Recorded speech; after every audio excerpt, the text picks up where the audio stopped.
Lorsqu'il prépare un parcours de formation, un formateur a en général tendance à commencer par la construction du support. Les slides, les exercices, les outils, etc. Mais en réalité, le point de départ d'une bonne formation, ce ne sont pas les contenus, ce sont les objectifs pédagogiques. Une formation sert à provoquer un transfert de savoir ou un transfert de compétences. Et ce transfert doit pouvoir être observé et mesuré. C'est justement là qu'intervient la taxonomie de Bloom.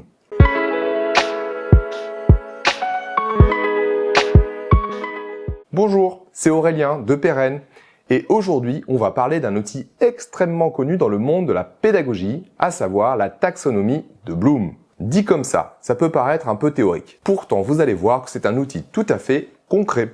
La taxonomie de Bloom permet de mieux définir ses objectifs pédagogiques afin de construire des formations plus cohérentes et surtout de créer des évaluations réellement pertinentes. Et vous allez également voir qu'en pratique, beaucoup de problèmes dans la construction des formations viennent justement d'objectifs qui sont mal définis. Dans cette vidéo, nous allons donc voir pourquoi les objectifs pédagogiques sont le socle d'un parcours de formation.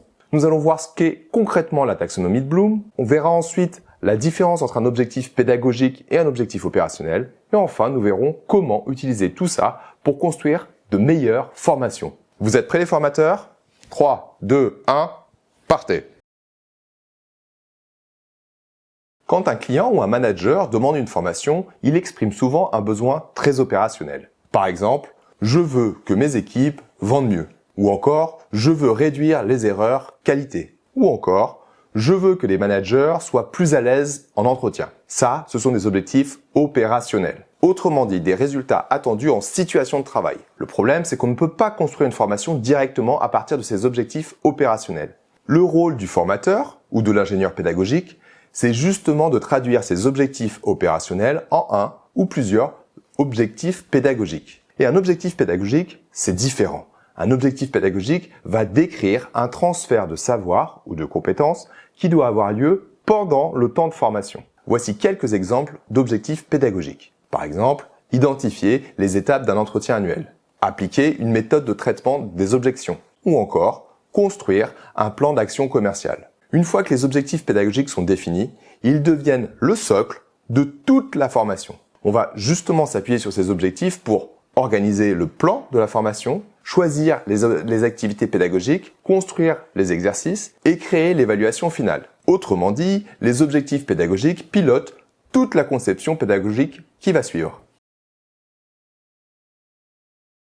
Le problème, c'est que beaucoup d'objectifs pédagogiques restent trop vagues ou en tout cas subjectifs dans leur mesure. Pourtant, la notion de mesurabilité de ces objectifs pédagogiques est capitale. On voit souvent des formulations comme comprendre la cybersécurité, connaître les bases du management ou encore maîtriser Excel. Mais concrètement, comment mesure-t-on ce type d'objectif? Comment sait-on réellement qu'une personne maîtrise Excel? C'est précisément pour répondre à ce problème que la taxonomie de Bloom est utilisée. L'idée est simple. Tous les apprentissages ne demandent pas le même niveau d'effort cognitif. Retenir une définition n'est par exemple pas la même chose qu'analyser une situation complexe. Et analyser une situation complexe, ce n'est pas la même chose que créer une solution soi-même.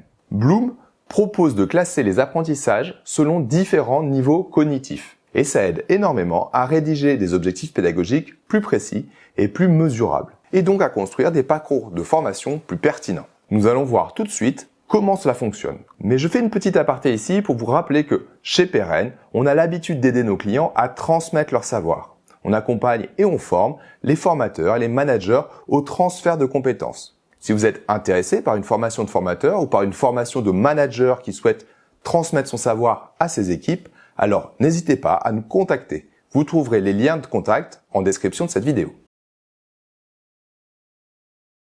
Donc, on l'a vu, un objectif pédagogique ne peut pas rester abstrait. Il doit décrire une action observable, quelque chose qu'on peut voir, vérifier et enfin évaluer. C'est dans ce sens que Bloom met en évidence la notion de verbe d'action. Un verbe d'action, en ingénierie pédagogique, c'est un verbe qui décrit une action concrète, observable et mesurable qui va être réalisée par l'apprenant. Autrement dit, ce n'est pas un verbe qui décrit une intention ou un état mental. C'est un verbe qui décrit ce que l'apprenant est capable de faire ou doit être capable de faire à la fin d'une formation.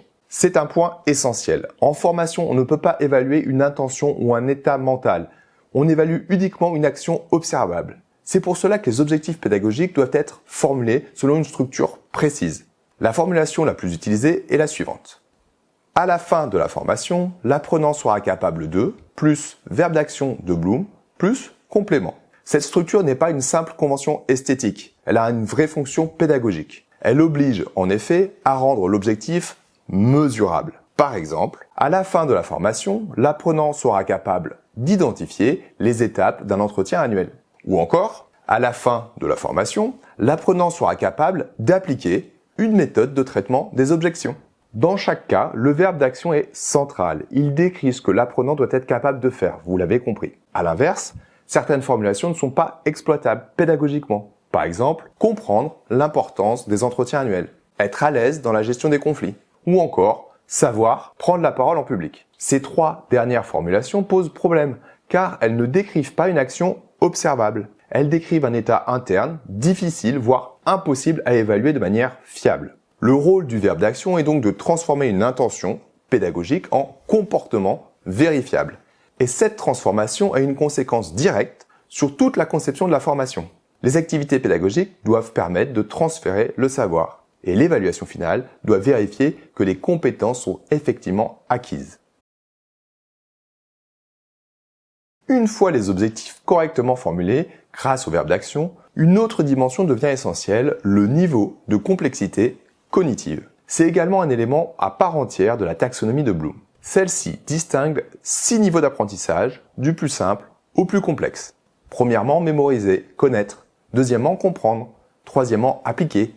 Quatrièmement, analyser. Cinquièmement, évaluer. Et enfin, sixièmement, créer. Chaque niveau a une attente différente de l'apprentissage de l'apprenant. Connaître, mémoriser, à ce niveau, l'apprenant devra être capable de se rappeler des connaissances ou des faits appris. Comprendre, l'apprenant devra être capable d'expliquer des concepts ou de reformuler des informations avec ses propres mots. Appliquer, l'apprenant devra être capable d'utiliser des connaissances dans des situations concrètes. Analyser, l'apprenant devra être capable de décomposer une information pour en comprendre le fonctionnement. Évaluer, l'apprenant sera capable de porter un jugement basé sur des critères définis. Et enfin créer, l'apprenant devra être capable de combiner des éléments existants pour élaborer des solutions nouvelles. Ces niveaux ne sont pas une progression obligatoire dans toutes les formations. Leur intérêt principal en ingénierie pédagogique est de permettre de situer correctement les objectifs de la formation. Concrètement, on ne construit pas une formation en visant tous les niveaux en même temps.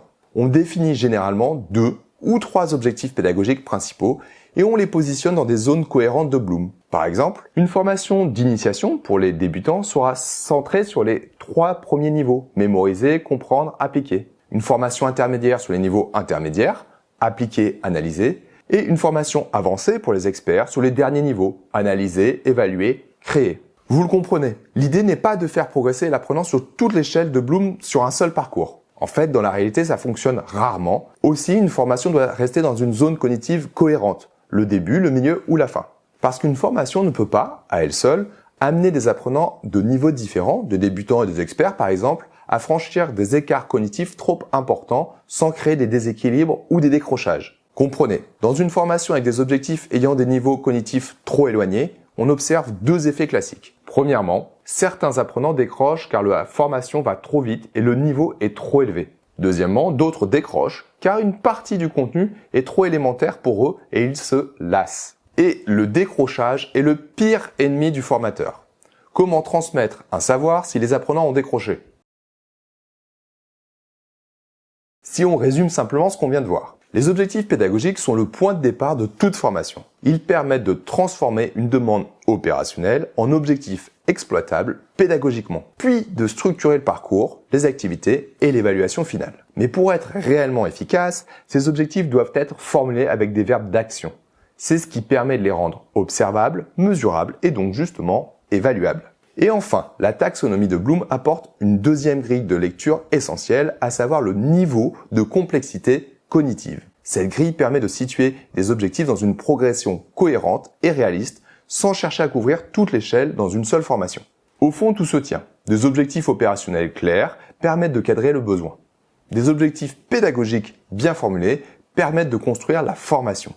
Des verbes d'action permettent de rendre ces objectifs mesurables et les différents niveaux de Bloom permettent de garantir la cohérence globale du parcours et surtout l'absence de décrochage des bénéficiaires. C'est cet alignement entre besoins, objectifs, formulation qui fait la différence entre une formation bien construite sur le papier et une formation réellement efficace en termes de transfert de savoir. Si vous souhaitez être accompagné dans la conception de vos formations et de vos modules e-learning ou de vos parcours pédagogiques, vous trouverez les liens de nos missions en description. Voilà, j'espère que cette vidéo vous a été utile. Si c'est le cas, n'hésitez pas à vous abonner à la chaîne. On poste toutes les semaines des nouveaux contenus liés à la formation qui vous aideront à progresser dans la construction de vos parcours. Moi, je vous dis à très bientôt les formateurs. Bye bye.